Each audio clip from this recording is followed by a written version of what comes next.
yaada gabbisaa yoo qabaattan, comment yoo qabaattan, gaaffii yoo qabaattan, comment section irratti gaddalla'an yeroon postii godhu irratti naaf kennuu dandeessu. Facebookii koorratti inbox na gochuu dandeessu. Kiristoos Yesuusiif galanni haa ta'u. Akka wal cina dhaabannee wal tumsinee hojii Waaqayyoo hojjennu dhaloota gidduu jiraachaa jiru dhaloota keenyaaf obboleessa abbaa michuu hiriyaa akka isaaniif taanu walii wajjiniin abdii guutuun isinirraa qaba. Yesuus Kiristoosiif galanni haa ta'u. Har'a sagalee Waaqayyoo keessaati kutaanii walii wajjin ilaalu waa'ee challenge afaan Oromootti qorumsa. Qorumsi afaan Ingiliziitti yeroo kamu temptation ta'uu ni mala. Challenges ta'uu ni mala. Ani amma waa'ee temptation haasaa osoo hin taane waa'ee challenge kanan haasa'u. Gaaf tokko bakka hojiitti hojii dalagaa oollee yeroo itti gara manaatti gallu dhiyaateetu ture. Utuu gara manaatti hin galin moo walga'ii hirmaatamu tokkotu jira waan ta'eef walga'ii sana hirmaachuudhaafiti gara iddoo walga'ii sanaatti deemuudhaaf teenyee turre. Yeroo sana dura akka carraa ta'e kitaaban harka jiran ture, kitaaban taa'ee dubbisan ture. So namni tokko namni namoota walii wajjin dalagnu keessaa namni tokko dhuftee naannoon taa'u sana teesse. Sana booda har'a natti tolee hin jiru naan jette. Maal taatee jedhee gaafadhe. Isheenis bilbila koo iskiriinii isaatu hojjechuu didee na jalaa rakkina godhatee itti fayyadamuudhaaf hin dandeenye intarneetii irraan citee sooshaal miidiyaa irraan citee mukaa'ee jira naan jette. Sa'aatii meeqatti akkas jalaa ta'ee jedhee gaafadhe. Sa'aatii naannoo sa'aatii 2 duraa jette. So kana booda immoo sirreessifachuudhaaf sa'aatii meeqa na fudhata jettee herreegdaa jedhe. Sa'aatii 2 na fudhataa jette. Anis probably sa'aatii 4 kana mee akka chaalenjiitti fudhadhu bilbila soomuudhaaf jedheen. Gaaffiin kun chaalenjiin kun hunduma keenyaaf ni fayyada jedhee yaada.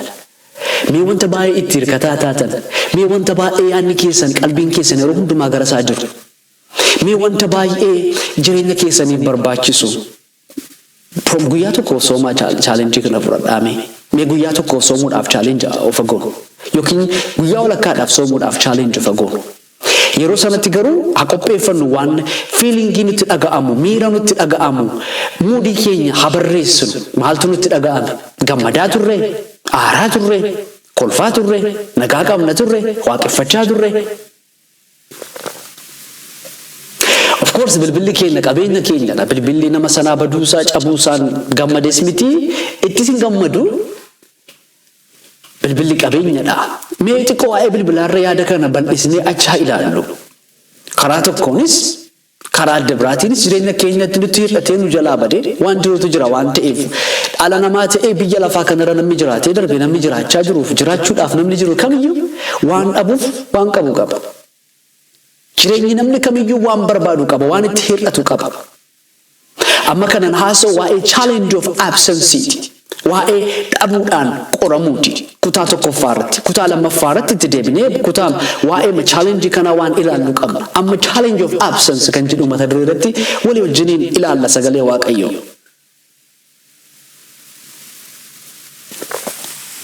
Yeroo baay'ee waan nuti hir'ate tokko, waan dhabne tokko, waan barbaanne tokko, waan yeroo dheeraadhaaf hawwine tokko maal goona? Mata duree kadhannaa godhanna. Yookiin immoo mata duree gongommii godhanna. Yookiin immoo mata duree walga'ii goone yookiin walga'ii maatii hiriyoota wajjin yaada nutti hir'ate tokko, waan nutti hir'ate tokko hiriyoota keenyatti himne yaada kanarratti maal na gorsitaa jenna yookiin miiltoo walii wajjin ofiisa keessatti hojjennu irratti dhiyeessine ishuu kanarratti dhimma kanarratti ni mari'anna ta'a. Mee waan tokkotti dabalee akka nuyi goonu gorsa koo isiniif dabarsuun barbaada. Mee wanta sana absence sana, wanta hir'ate sana, wanta bade sana, wanta displaced ta'e sana mee challenge fudhadhaa, akka challengeetti fudhadhaa.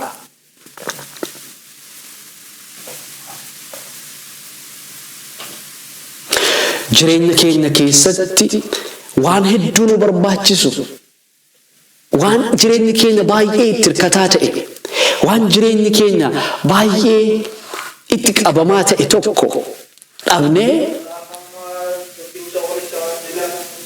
nama akkamii ta'uu dandeenya?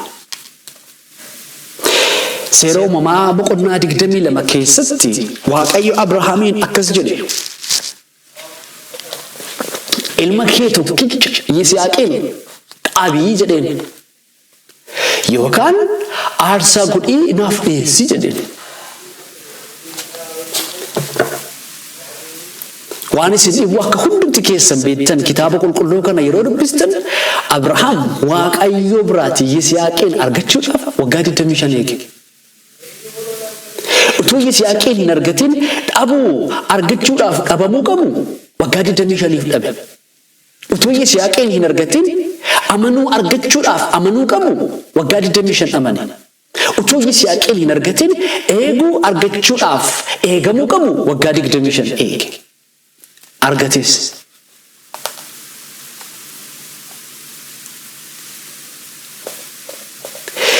Waaqayyo garuu deebisee waan Abrahaam akkasitti dadhabee eegee amanee argate kan deebii dhabee naaf kenni aarsaa godhinaa dhiyeessii jedhee gaafate. Jireenya Abrahaam keessatti dhabuu akaakuu lama argina. Dhabuun tokko dhabuu inni utuu Yisihaaqin hin qabaatin dhabee ture. Fakkeenyaaf konkolaataa qabaattanii hin jettanii qabaachuudhaaf dhabaa jirtu argattanii hin jirtan waan ta'eef qabaachuudhaaf barbaadaa jirtu dhabuu jedhama inni sun. Dhabuun lammaffaan immoo isa argatanii dhabanidha. Konkolaataa qabdu turtanii hin dhabdanii barbaadaa jirtu. Abrahaam Yisihaaqin utuu hin qabaatin dhabee ture. Erga argatees Waaqayyo deebisinaaf dhabii jedheen deebisinaaf dhiyeessi aarsaa godhii jedheen. Argatanii dhabuu moo dhabanii argachuutu caalaa cimaadha. Abrahaam abbaan amantii chaalenjii kana lachansaa isa mudateera. Chaalenjii kana lachansaatti immoo A+ argatee darbeera. Dugda duuba gaaffii kanaa maaltu jira? Yisihaaqin aarsaa godhinaaf dhiyeessi jedhee request yeroo godhu Waaqayyo yeroo gaafatu Waaqayyo dugda duuba gaaffii kanaa maaltu jira?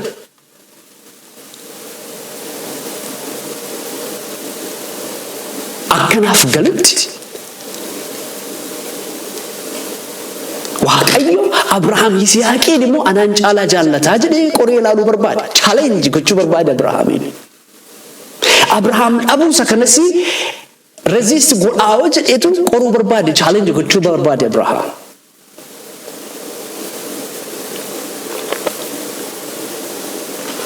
Waaqayyo Abrahaamin.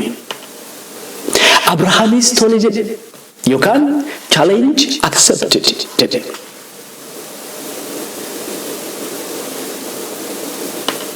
Qabxii tokko kaasnee ilaaluutu dura jira. Review gochuun dura jira. Qabxii 3 tokko asirratti. Inni tokkoffaan yeroo Waaqayyo Abrahaamin Yisihaaqin aarsaa godhinaaf dhiyeessi jedhe akka Abrahaam garaa guutuudhaan tole jedhe Waaqayyo beeka. Dandeettii Waaqayyo keessaa inni guddaan tokko yaada garaa namaa isa gadi fagoo miira namaa fedhii namaa madaalee qoree beekuusaatu hundumaa beekuu danda'uusaa agarsiisa. Yeroo Abrahaam tole ishii aarsaan siif godha Yisihaaqin jedhutti garaa guutuudhaan akka inni jedhe abbumamuu guutuudhaan akka inni jedhe ni beeka Waaqayyo. Garuu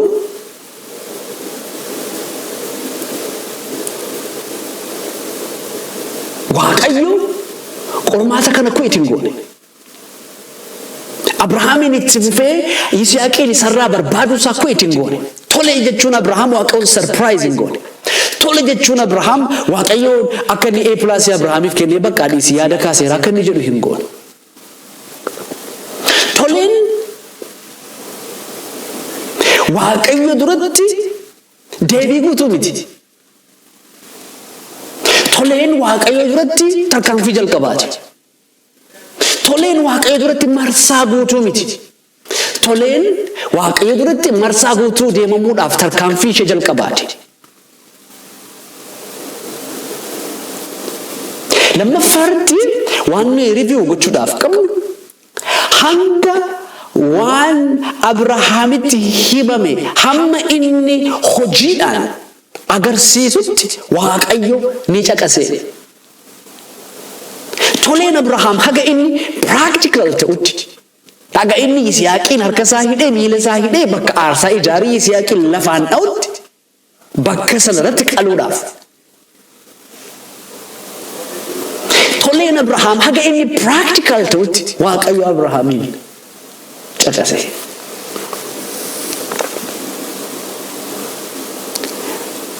Maatii tokko keessatti maatiin baay'eedha, ijoollee baay'ees qabu maatiin adda addaa Waaqayyo isa ijoolleedhaan nama eebbisuuf ulfinni hata. Ijoolleen tokko yeroo warri waa ajajan ka'e kana godhi yookiin ka'e bakka akkasii dhaqii dhimma akkasii baasii maayii akkasii raawwadhu jedhame namni daa'imti tokko lakki jedhe.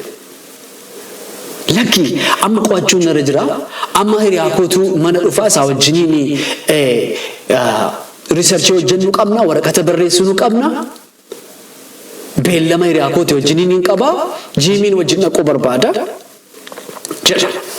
Daa'imti inni tokko immoo tole jedha. Ayyoon yookiin abboon tole siifa jedhu jedhanii yoo isaan achi deebi'anii daqiiqaa muraasa boodaas deebi'an daa'imti sun achuma taa'ee jira. Tole jechuun isaa haadhaaf abbaa gammachiiseera. Inni daa'imti inni tokko immoo lakki jechuun isaa haadhaaf abbaa dallansiisee ta'uu ni mala. Tole yoo jedhe yoo garuu daa'imti inni tokko tole isaa sanaa practical hin goone yookiin hojiidhaan prove hin goone waan ta'eef achuma taa'ee jira. Kanaaf tole yeroo jedhu namni it's a verbal answer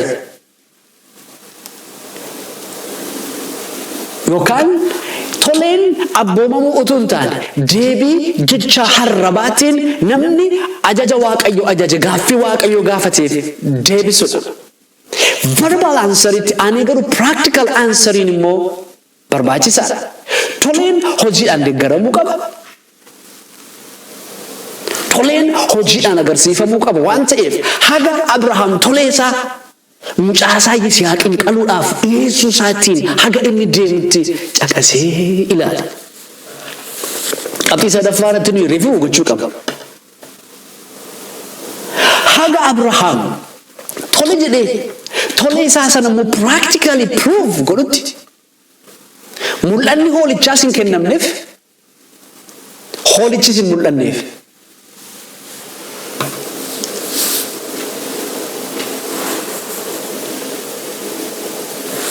Mul'anni sin dhufne hoolaanis hin mul'anne. Hoolaan kutaa kana irratti eebba Waaqayyoo agarsiisa. Hoolaan kutaa kana irratti aarsaa agarsiisa. Galata waaqeffannaa agarsiisa. Waaqeffannaa agarsiisa.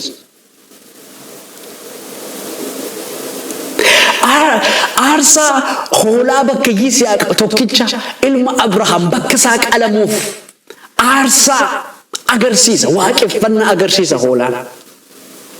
Garuu achi bira ga'uudhaaf Abrahaam tole jechuu qaba afaaniin, practically immoo deemsaan hojiidhaan immoo tole isaa sana mirkaneessuu qaba.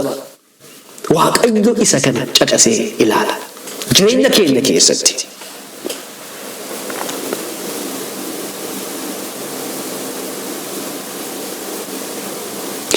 Waan isin dhibu kutaa kana irratti akka ilaaltanitti Waaqayyo Abrahaamiin mucaa kee aarsaa godhinaaf dhiyeessi yeroo jedhutti gaaffii cimaa gaafate. Mana kee naaf kenni, hojii kee dhiisii ba'i jechuun salphaadha. Horii qabee kee naa kenni jechuun salphaadha.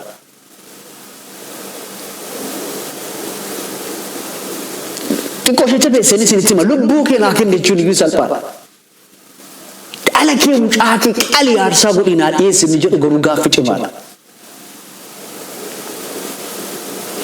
Gaaffii cimaa kanaaf deebii argachuudhaaf Waaqayyo garuu approachii fayyadame, motivational approach hin fayyadamne.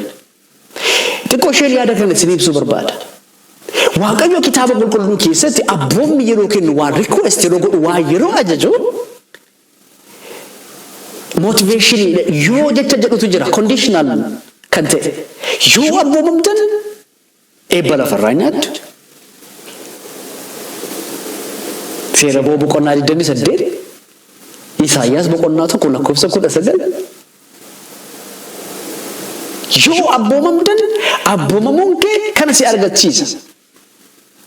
Abboomamuun kee kana siif taasisa. akka yeroo haati ijoollee irraa gabaa deemtu daa'imti yeroo dhabamuu haadhaa obsuu dadhabdee yeroo isheen boossee mankaraartu haati ani iyyuu karameellaa sii bitee dhufaa ani iyyuu muuzii sii bitee dhufaa jettee motiveet gooti akka isaan abdii sanaatiin callisan gochuudhaaf. Haadha malee taa'uu kan akka isaan dandamatan gochuudhaafiti piroomisii kana motivational approach sana fayyadamti haati. Waaqayyo kitaaba qulqulluu keessatti kana yoo jette kana siita. Yoo tole jette eebba siita. Yoo haadha kee abbaa keetiif abboomamte lubbuun kee biyya siif kennamu keessatti umuriin kee hin dheerata. Balaan dhukkubni hamaan sirri hin ga'u. Yoo kan jedhu conditional kan ta'e ajajni waaqayyo argina eebbaa wajjin walitti qabate. Abrahaamin garuu Yisihaaqiin qalii aarsaa godhinaaf dhiyeesse yeroo jedhutti anoo hoolaa aarsaadhaaf ta'u gaara Mooriyaa irratti dhiyeesseetiin jira namni diin tolinaa jedhii jedhee Abrahaamitti hime waaqayyo. Abrahaam yoo tolinaa jettee Yisihaaqiin naa qaluudhaaf gaara Mooriyaa irratti hoolaanii qalamu tokko qophaa'ee jiraan jenne. Ka'ii kana godhii jedhe komaandiidha kun. Ajaja kun ka'ii Yisihaaqiin aarsaa godhinaaf dhiyeessi jedhe. Hin cima abboommi akkasii ajaja akkasii fudhachuun. Ajaja akkasii fudhachuun baay'ee cimaadha. Sababii kanarraa kan keenya sadarkaan amantii Abrahaam sadarkaan isaa guddaa kan ta'eef sadarkaan isaa guddaa ta'e kan arginuuf kitaaba qulqulluu keessatti. Abrahaam qorumsa isa kanas hin darbe.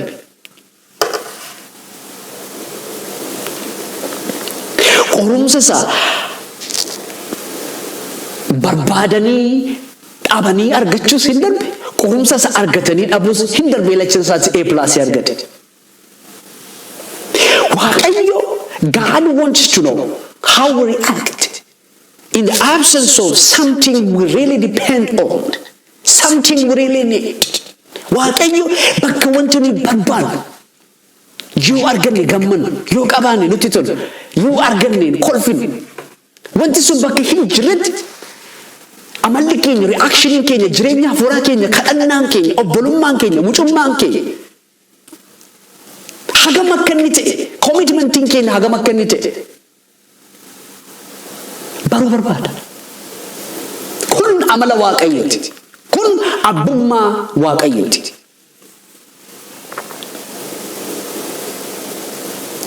Yeroo baay'ee mee fakkeenya tokkoon isiniif kenna fictional example isiniif kenna. Mee nama gorsa barbaachaaf gara keessan dhufe fakkeenya naa qabadhaa. Namni kun rakkina qaba. Konkolaataa yeroo oofu, konkolaataa yeroo konkolaachisu, waan hundumaatu isa aarsa. Konkolaachisaan isa fuuldura jiru bireekii itti hojjete hin aara.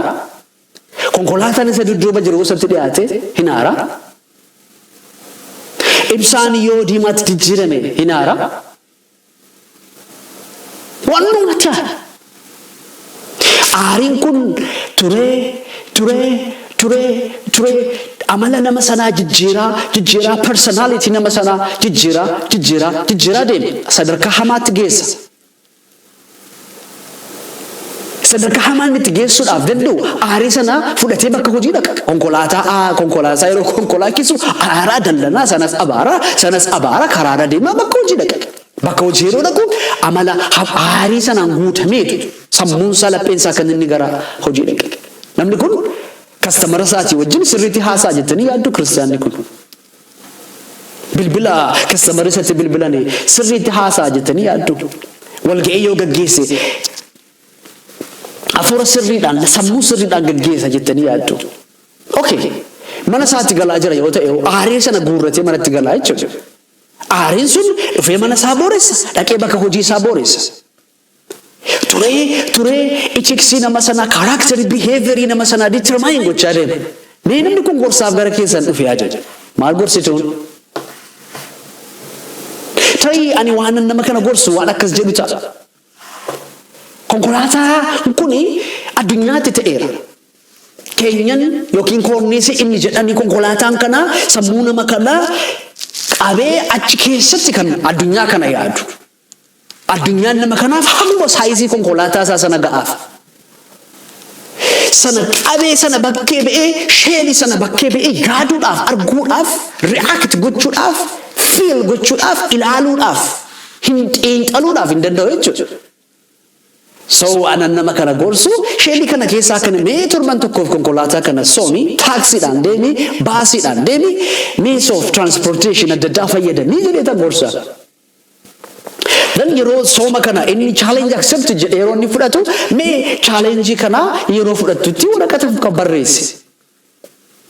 Taana konkolaachisaa taaksii arrabsaa deemtamoo shufeerii baasaa arrabsaa deemtamoo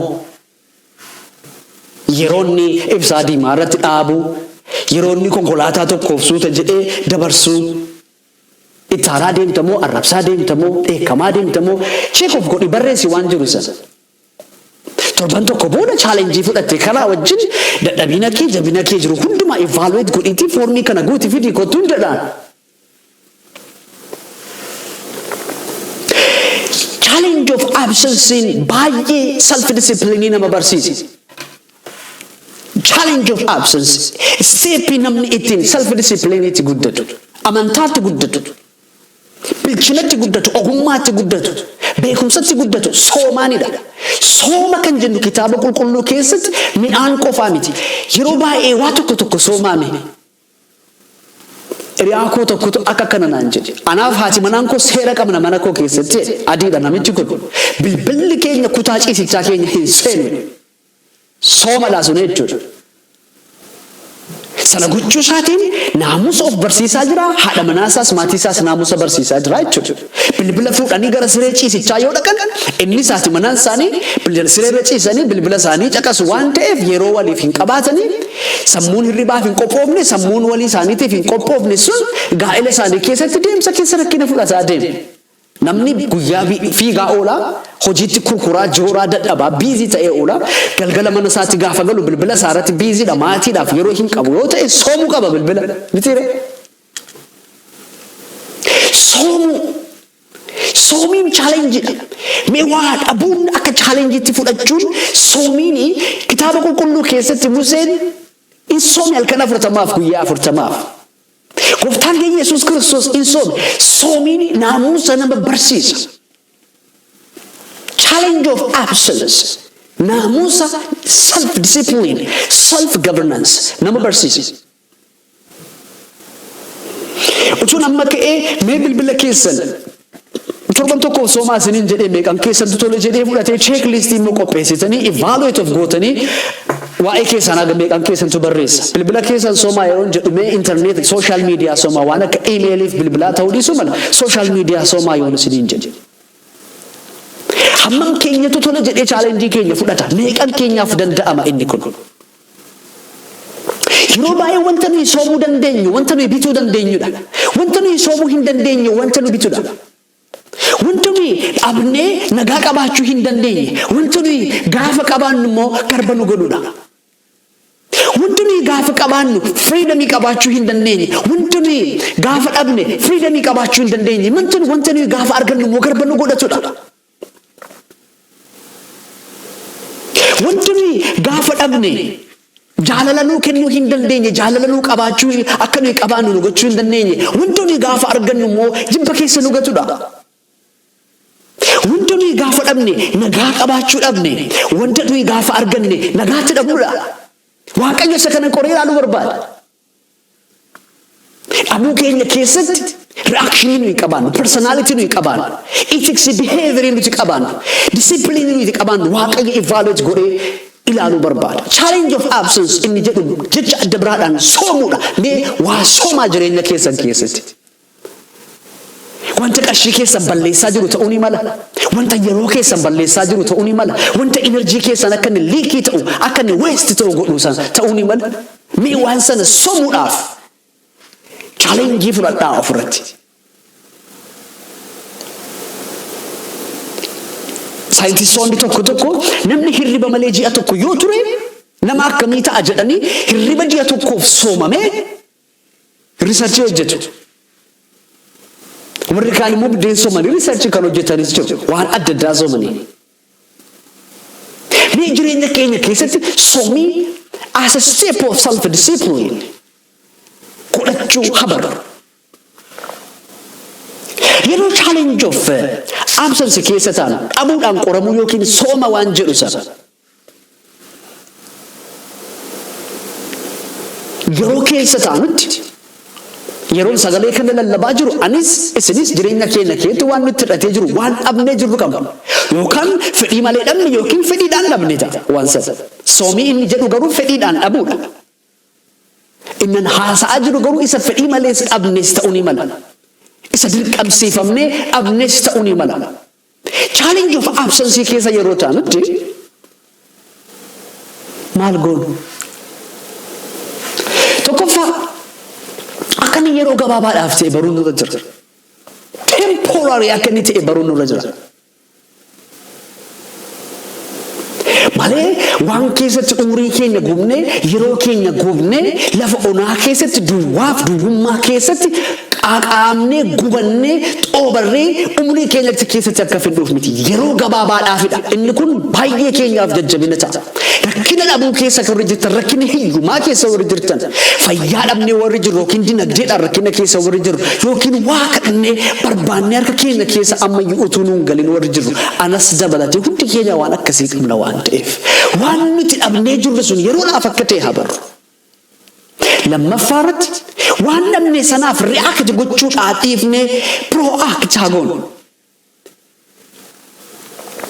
reactants warri jedhamanii amantoonni waan haala kamitti aarani waan nama aarsu biratti hin aaru waan nama gammachiisu biratti warri gammadan immoo jiru proact warri godhani garuu waan dhaban sana rationalate godhu waan dhaban sana jabeessanii xiinxalanii irratti yaadu tokkoffaa akka yeroo gabaabaadhaaf ta'e beeku lammaffaa dhabuu isaanii sana keessatti of bitu waan dhabame sanaanis akka qoramanii amantaatti hin kuufneefis immoo waan dhabaman sana madda qorumsaa akka inni isaanitti hin taane gochuu irratti hojjetu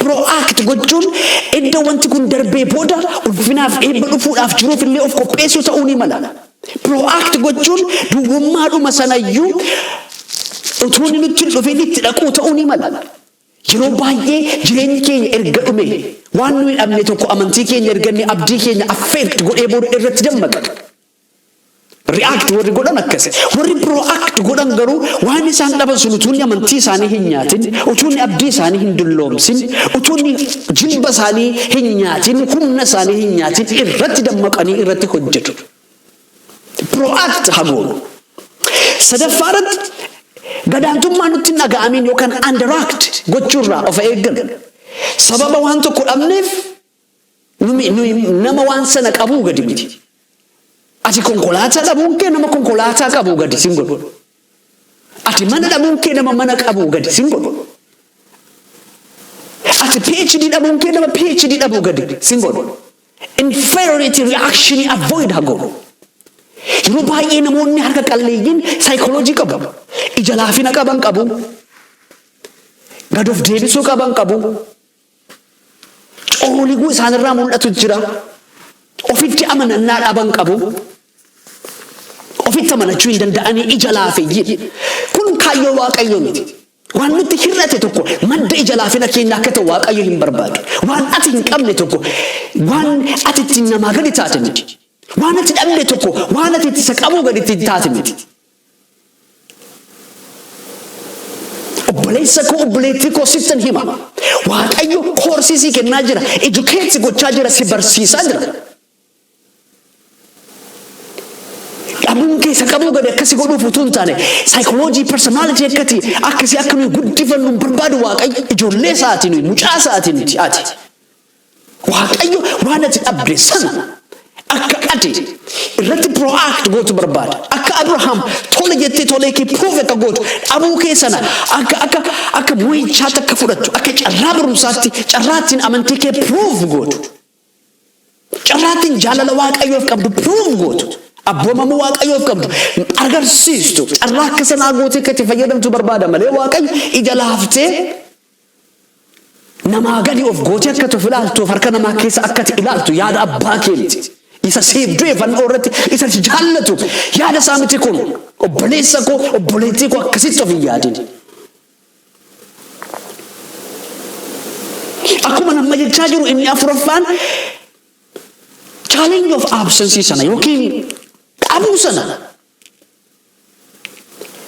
akkuma barumsaatti itti fayyadamu.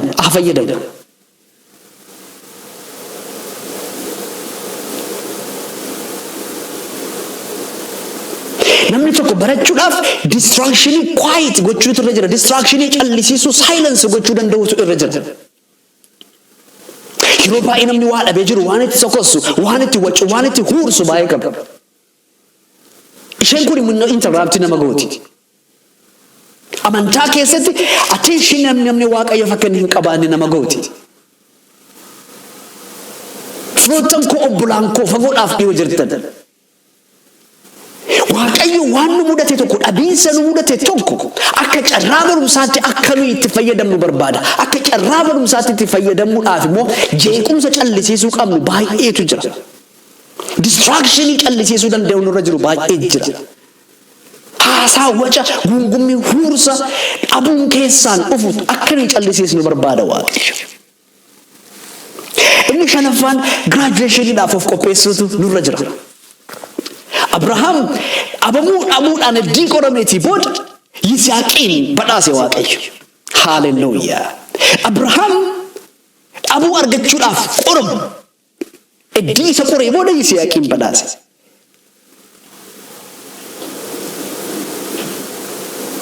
argatanii abuudhaan qoramuu isaatiin immoo waadaa guddaa kakuu guddaa galee seeroo mammaa boqonnaa 22 irratti kan argattan waaqayyo kakuu guddaa sababa amantii Abrahaam anaaf isiniif addunyaa guutuudhaaf yeroo inni dhaabu yeroo inni kennu argina. graduationii ulfina kakuu covenantii guddaa waaqayyo Abrahaam wajjin yeroo inni dhaabu argina. dhabuu kee kana booda graduationii jira.